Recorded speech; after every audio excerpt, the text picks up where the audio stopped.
Well, workers at Japan's Fukushima plant say the ground under the facility is cracking and radioactive steam is escaping through the cracks. The cooling system at the plant failed after the devastating tsunami hit Japan in March, sparking a nuclear crisis. But new evidence suggests that Fukushima reactors were doomed to cripple even before the massive wave reached them. Joining me now via broadband is Dr. Robert Jacobs, who's a professor at the Hiroshima Peace Institute. How alarming are these latest reports about steam emerging from the cracks under Fukushima? How serious could this get?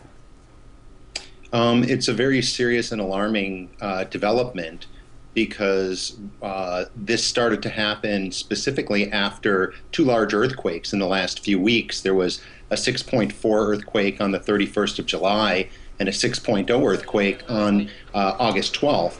And so what this would indicate is that there may have been some breaking of some of the pipes and some of the structures underground that happened during these earthquakes.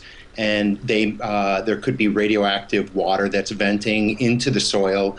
And what's more, as cracks are opening, they're making their way, the steam and radioactivity is making its way up. So first of all, this will make it much more difficult for workers to work there because the problem will not be contained within the building and contained within the structure of the reactor vessel. And so it's harder for workers to work in an area in which radiation is emerging from unknown and unsuspected places. And it's an indication that that radioactive material is moving under the ground. Also, workers say the damage was done when the earthquake struck, not after the tsunami swept through. Shouldn't a facility like this have been much more earthquake-proof, given their regularity in Japan? Yes. This facility, you may remember, it was designed to withstand an 8-point earthquake, and what we had was a 9-point earthquake.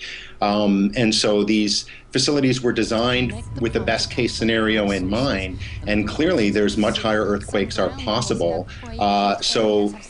Yes, if it's the case that, there's certainly a great deal of evidence that appears to suggest that the first reactor, reactor number 1, was melting down by the time the tsunami hit.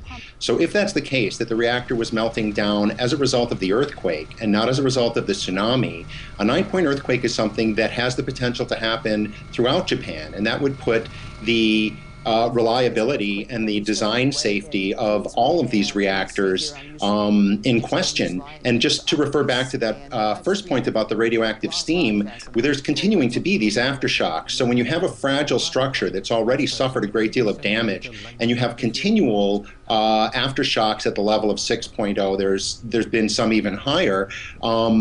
What we have now is we have the radioactive core that has melted down into the basement, into the bottom of the containment vessel of these reactors.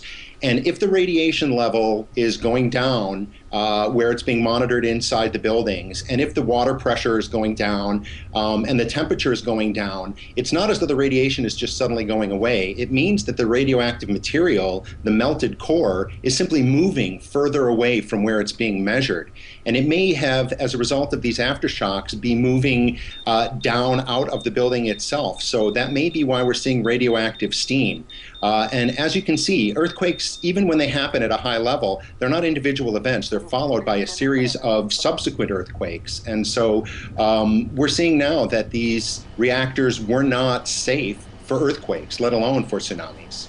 When is enough going to be enough? I mean, if the earthquake structurally compromised the plant and the safety of its nuclear fuel, and now we have this steam, another very hazardous situation, when is it going to be time to close down reactors like these? Well, in my opinion, now. I think that this has been a clear example of the fact that natural disasters are certainly much stronger than our ability to prepare for them. And there's all kinds of natural disasters that can strike plants. And so these reactors only function well in a perfect world in which things don't go wrong. And that's not the world we live in. So I think we need to question the viability of these reactors as a concept altogether. All right, Dr. Robert Jacobs, live via broadband with us. Thank you very much for your insight. Oh, thank you.